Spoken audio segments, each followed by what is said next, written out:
सुबह के करीब 11 बजे थे। शहर की एक पुरानी लेकिन व्यस्त बैंक शाखा में ग्राहक अपनी अपनी लाइन में लगे थे। अंदर एसी चल रहा था, लेकिन माहौल में चिढ़ और हड़बड़ी थी, जैसे हर कोई किसी मजबूरी में यहां आया हो।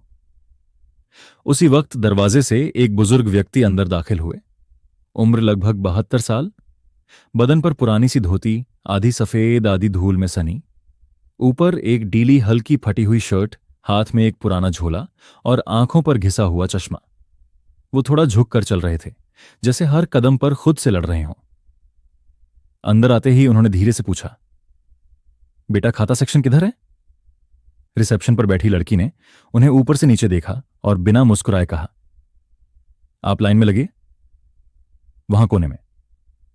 बुजुर्ग वहीं दीवार के सहारे धीरे धीरे चलते हुए उस डेस्क तक पहुंचे जहां 3 कर्मचारी बैठे थे, मोबाइल में लगे कुर्सियों पर फैलकर बैठे हुए। उन्होंने झुककर हाथ जोड़ते हुए कहा, बेटा बस खाता में एक गड़बड़ हो गई है, पिछले महीने की पेंशन नहीं आई। जरा देख लो, एक क्लर्क ने बिना सर उठाए कहा। अरे बाबा, फॉर्म भरो पहले, फिर टोकन लेकर आओ, ऐसे ही आ गए हो? बुजुर्ग ने कांपते हाथों से एक कागज निकालते हुए कहा, यह रहा पेंशन स्लिप। मैं भटक गया था, मोबाइल नहीं है, बेटा बाहर गया है। कोई मदद? अब दूसरा क्लर्क चिढ़ गया। देखिए बाबा, हम कोई हेल्पलाइन नहीं है, सबको जल्दी है, रोज रोज यही बहाने सुनते हैं, अगर कोई मदद चाहिए तो बाहर जाए। पास खड़े कुछ ग्राहक देख रहे थे, लेकिन किसी ने कुछ नहीं कहा। तीसरे कर्मचारी ने मजाक उड़ाते हुए कहा, साहब लोग भी अजीब हैं, पेंशन लेने आते हैं जैसे करोड़ों का ट्रांजैक्शन हो गया हो। बुजुर्ग का चेहरा पीला पड़ने लगा। उन्होंने बिना कुछ कहे वह पर्चा वापस जेब में डाला और धीरे से मुड़ने लगे।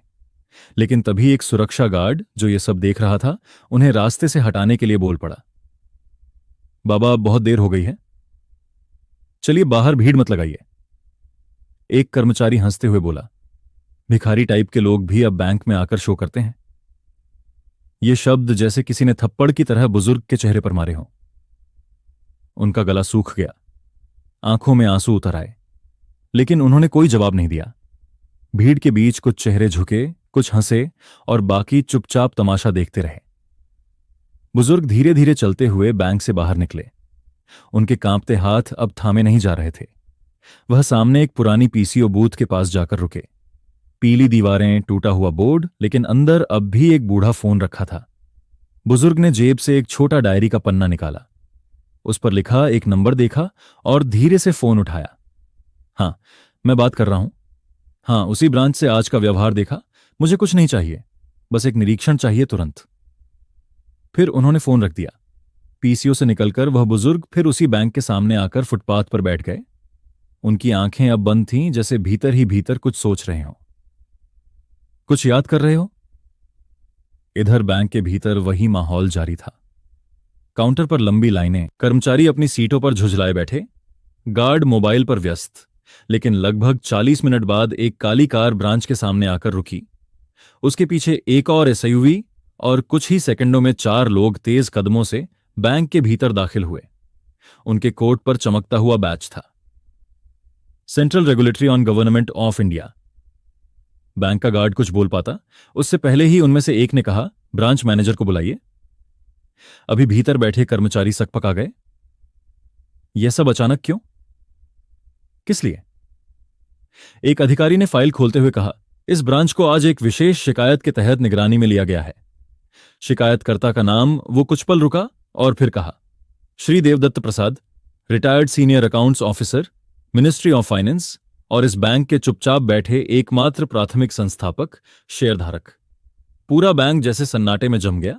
वही देवदत्त प्रसाद, जिन्हें कुछ ही देर पहले भिखारी कहकर बाहर निकाला गया था, वही जो अब सड़क किनारे चुपचाप बैठे थे, वही जो बिना गुस्से, बिना आक्रोश, बस एक फोन कॉल में पूरी व्यवस्था हिला गए थे। ब्रांच मैनेजर भागता हुआ अंदर आया, पसीना पसीना। सर, कोई गलती हुई हो तो? अधिकारी ने बात काटते हुए कहा, सभी सीसीटीवी फुटेज निकाले जाएं, खासकर पिछले 2 घंटे के उस बुजुर्ग के साथ किसने क्या कहा। हमें सब देखना है, और जिसने भी उन्हें छुआ या अपमानित किया, उन्हें फौरन ड्यूटी से सस्पेंड किया जाएगा। इधर बाहर सड़क पर एक जूनियर अधिकारी भागता हुआ आया और बुजुर्ग के पास बैठ गया। सर, आपको अंदर लाने भेजा गया हूं। मैं माफी चाहता हूं, हम नहीं जानते थे। देवदत्त जी ने धीरे से उसकी ओर देखा।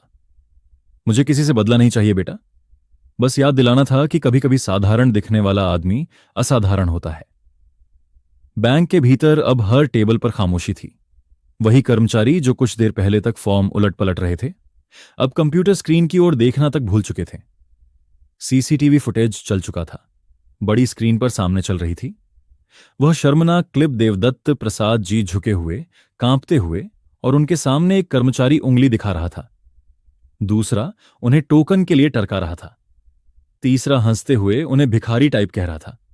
बगल में गार्ड खड़ा था जो उन्हें थकिया रहा था। सीनियर ऑडिटर ने कैमरा रिकॉर्डिंग पॉज कर दी। नाम बताइए इन चारों का। ब्रांच मैनेजर की आवाज सूख गई थी। सर, ये प्रदीप, नरेश और विकास है, और guard Ratanlal. Effective immediately all four suspended pending inquiry. भीतर खड़े बाकी कर्मचारी अब नजरें नहीं मिला पा रहे थे। कुछ देर में वही बुजुर्ग देवदत्त प्रसाद जी धीमे धीमे चलते हुए भीतर आए। अब उनकी चाल पहले से स्थिर थी, लेकिन चेहरा पहले जैसा ही शांत। पूरे बैंक ने जैसे सांसें रोक ली थीं। ब्रांच मैनेजर उनके पास आया, सिर झुकाया। सर, हम बहुत शर्मिंदा हैं, हम जान नहीं पाए। देवदत्त जी ने बस इतना कहा। यही तो बात है बेटा, पहचान ना हो तब भी इंसानियत होनी चाहिए। वह ब्रांच के भीतर घुसे और वही कुर्सी ढूंढने लगे जहां उन्हें बैठने से मना किया गया था।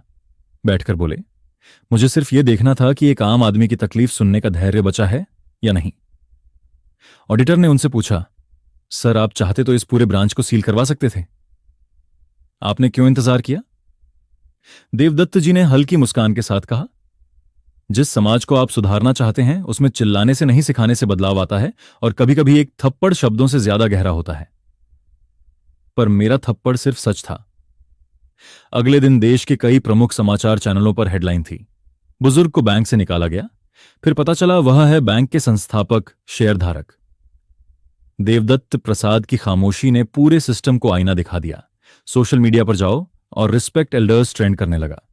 लोग कह रहे थे शायद यही असली रिटायरमेंट है, जहां आदमी पद से नहीं अनुभव से बोलता है।